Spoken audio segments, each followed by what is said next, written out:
Setelah ini kalau ada tanya jawab, monggo dipersilahkan. Assalamualaikum warahmatullahi wabarakatuh.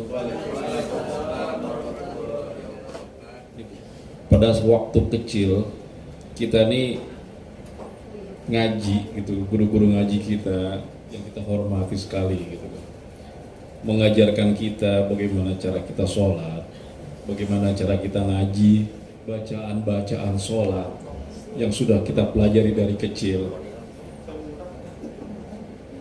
Yang membuat galau adalah di saat seperti ini banyak sekali tambahan-tambahan, entah itu dalam bacaan sholat, entah itu dalam bacaan doa, apapun itu, dan banyak sanggahan-sanggahan saat ini Pak Ustadz. Sebetulnya kita tuh harus percaya sama yang mana. Dulu kan kita sama orang-orang tua gitu kan ya, mereka tuh kan boleh dikatakan apa ya, kita hormati, dan guru-guru kita itu pengalamannya sudah tinggi lah, kita anggap seperti itu. Sekarang banyak kita jumpai di media seperti itu, di media sosial, yang membuat kita bingung apa yang kita lakukan dibid'ahkan. Ya, saya juga nggak tahu ya, saya ini cuman sedikit banyak apa yang kita lakukan dianggap salah. Tiba-tiba ada hadis yang menurut beliau-beliau yang saat ini ada bacaan yang lebih baik daripada di bacaan sholat yang guru-guru zaman dulu itu udah ngasih kita gitu loh. Kadang-kadang kita pusing sendiri menghadapi kondisi seperti ini. Apa yang harus saya yang mana yang harus saya ikutin gitu? Jadi kondisinya seperti apa? Terima kasih Pak Ustadz. Assalamualaikum warahmatullahi wabarakatuh. Waalaikumsalam warahmatullahi wabarakatuh. Insya Allah, jadi gini, itu apa yang mereka sampaikan itu pembenaran cuma terhadap diri mereka. Padahal ulama kayak Imam Syafi'i, Imam Ahmad bin Hanbal yang hidup lebih lama daripada mereka sudah, artinya hidup di zaman hampir dekat dengan tabi'in dan segala macam. Mereka itu belajar dengan orang yang lebih dekat justru. Alimnya luar biasa. Pak Imam Syafi'i umur 10 tahun aja udah hafal kitab Muwatta, misalkan Imam Malik. Muda udah hafal, sekian tahun udah hafal. Lah ini belajarnya masih pakai HP, kemudian juga hafal hadis cuma beberapa aja, lain mengatakan salah. Padahal di dalam sholat sendiri ya, kalau sudah misalkan rukunnya udah benar, nah kemudian yang lain-lain itu kan ada rukun ya, kemudian ada sunat ini. Kalau rukun itu nanti ada rukun qalbi kayak niat, itu rukun itu di hati. Kemudian ada rukun qauli, itu nanti seperti ucapan takbiratul ihram yang pertama, Allahu Akbar. Contohnya lagi adalah yaitu membaca surah Al-Fatihah, itu rukun qauli. Contohnya lagi adalah membaca salam yang pertama, itu adalah rukun qauli. Contohnya lagi adalah yaitu membaca tahiyat akhir, itu rukun qauli. Yang lainnya rukun pe'le, yang kayak mohon maaf, yang kayak berdiri, kemudian ruku, iktidal, sujud, itu rukun pe'li semua namanya. Adapun yang dibaca itu misalkan Rabbighfirli warhamni wazburni, itu bukan rukun, itu nanti termasuk sunat hayat sholat. Andai kata nggak kita baca pun tetap sah salat kita. Nah ini di di ulama-ulama fikih ini udah biasa kayak gini. Perbedaan pun nanti sedikit-sedikit tuh biasa aja. Yang anehnya orang-orang yang baru datang ini, orang yang mengaku dirinya paling betul, paling alim dalam bidang agama, tapi tatkala sudah diajak debat bingung lah. Diajak debat misalkan oleh Kiai Idrus Ramli aja, beliau sendirian menghadapinya bingung gitu. Karena orang dulu itu dalilnya bahkan lebih kuat, lebih banyak. Jadi makanya yang diperdebatkan oleh mereka merasa paling benar sendiri ini adalah yang masalah-masalah sifatnya yang kayak mohon maaf kayak sunnah itu tadi aja. Padahal kan nanti Nabi ada membaca bacaannya misalkan subhana rabbiyal a'la wa bihamdi, ada subhana rabbiyal a'la kayak gitu aja ada. Salat itu enggak ada masalah, kada pepecangan membatalkan salatnya. Mau baca waktu misalkan waktu sujud subhana rabbiyal a'la aja monggo, ada juga ada nang subhana rabbiyal a'la wa bihamdi, ada juga Pak. Jadi kita tidak usah bingung. Karena itu masalah apa? Masalah apa namanya sunnah. Karena memang dulu. Nah, jadi di ulama fikih kalau beda-beda dikit itu kan apa Pak? Ada masalah. Nah memang orang-orang yang baru ini ya. Nah ini yang menimbulkan permusuhan, perpecahan. Makanya kata Nabi apa disebutkan? Ikhtilaful a'immah rahmatun. Itu yang kita pandang. Perbedaannya para imam itu jadi rahmat buat kita. Artinya silahkan mau ikut yang mana, yang ini boleh, yang ini boleh ada. Kalau jadi silahkan kita mau milih pendapat yang mana. Cuma sama-sama juga punya dalil. Ya seakan-akan dalilnya yang paling benar. Nah ini yang akhirnya yang salahnya di sini merasa diri paling benar, diri seakan-akan yang akan diterima Allah, padahal belum tentu. Mungkin karena kesombongan kita merasa diri paling benar, justru ditolak oleh Allah Subhanahu wa ta'ala. Jadi menyikapinya bagaimana? Ya itu perbedaan biasa saja. Habis selesai sholat fardu, baca wirid berjamaah aja dibilangin bid'ah, dhalalah, sesat. Sesatnya di mana? Orang mau berjamaah kek, mau sendiri kek, itu senang orang.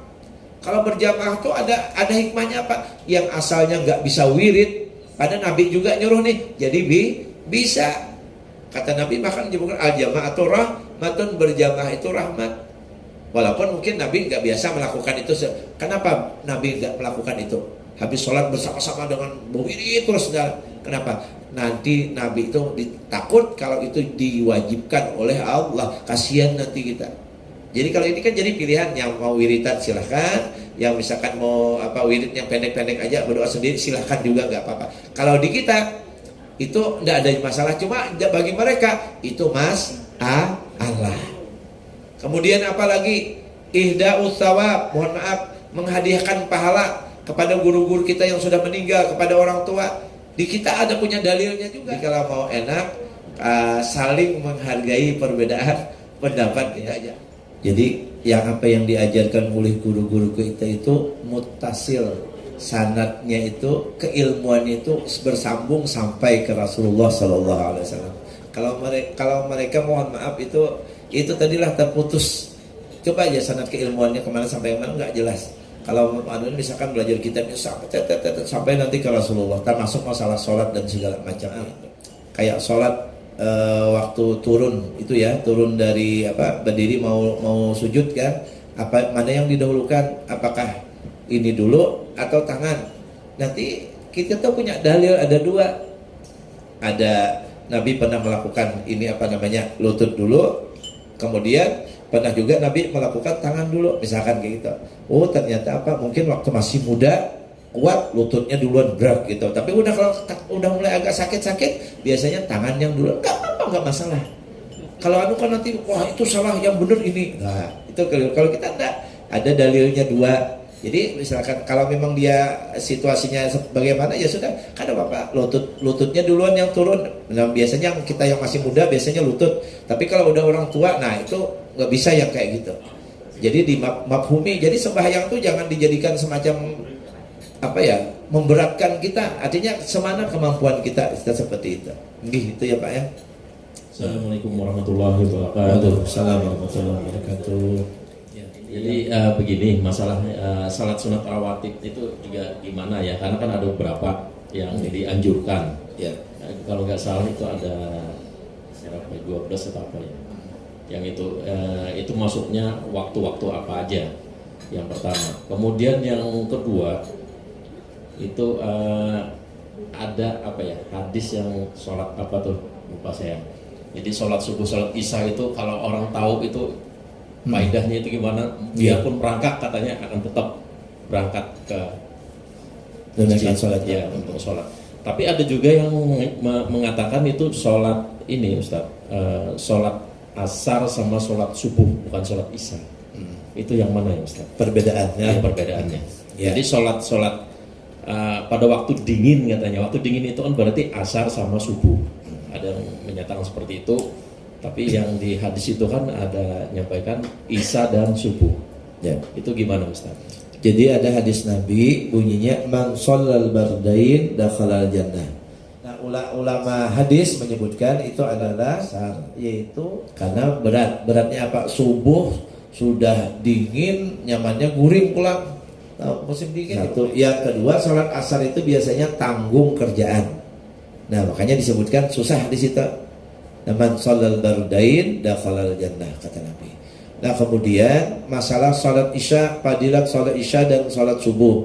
Ada hadis yang berbunyi, siapa yang melaksanakan sholat isya secara berjamaah, maka seakan-akan dia menunaikan sholat setengah malam. Jadi kayak ibadah sholat setengah malam. Nah, siapa yang melaksanakan sholat subuh berjamaah, maka seakan-akan ia melaksanakan ibadah semalaman. Artinya beribadah sholat kayak orang semalaman. Akhirnya menerima hadis ini pintar makal.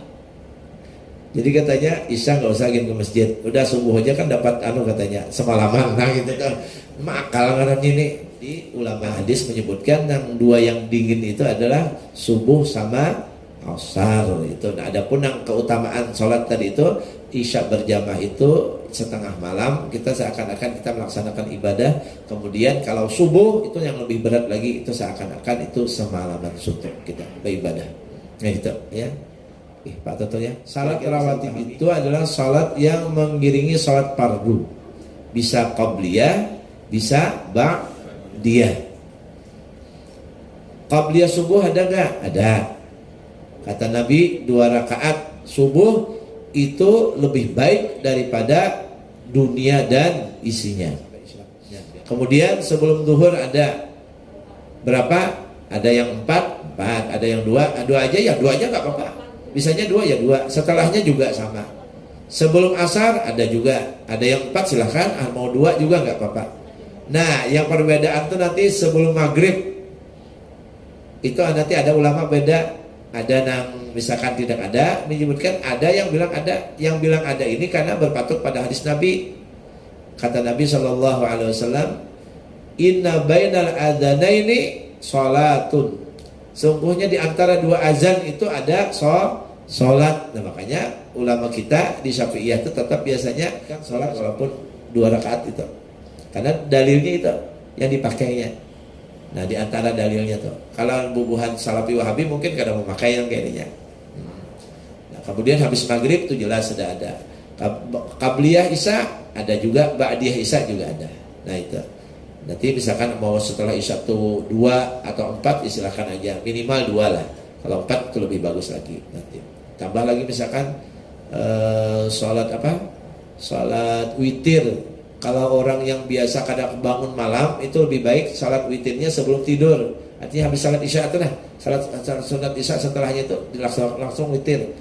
Tapi kalau kita udah biasa bangun sholat tahajud, lebih baik nanti itu sholat witirnya menutup tahajud kita. Itu lebih baik seperti itu. Satu lagi Ustaz. Untuk mengenai sholat sunat yang dilakukan 4 rakaat itu, ada yang bilang itu boleh langsung tahiyat awalnya itu nggak ada, betul. Kalau kita melaksanakan sholat sunat ini supaya membedakan dengan sholat wajib lah. Kalau misalkan ambillah misalkan qabliyahnya atau ba'diyah asar zuhur, kita misalkan kita mau ngambil 4 misalnya, itu boleh kita laksanakan langsung 4 rakaat tanpa tahiyat awal. Kenapa? Untuk membedakan antara salat zuhurnya atau asarnya dengan salat sunat. Kalau mau 4 rakaat langsung tanpa tahiyat awal. Kita masuk salat, misalkan pian mau salat salat witir tanpa tahiyat awal. Kalau langsung 3 tanpa tahiyat awal. Tapi nanti kalau misalkan 2 dulu baru 1 berarti tahiyat akhir yang di pertamanya. Bukan tahiyat awal juga, tahiyat akhir. Ada salamnya soalnya itu nanti. Ada lagi? Cukup dulu lah. Kayaknya kan ada lagi nih untuk pengajian kita hari ini. Kita tutup doa dulu lah. Mudah-mudahan ini mendapatkan keberkahan daripada Allah Subhanahu wa taala.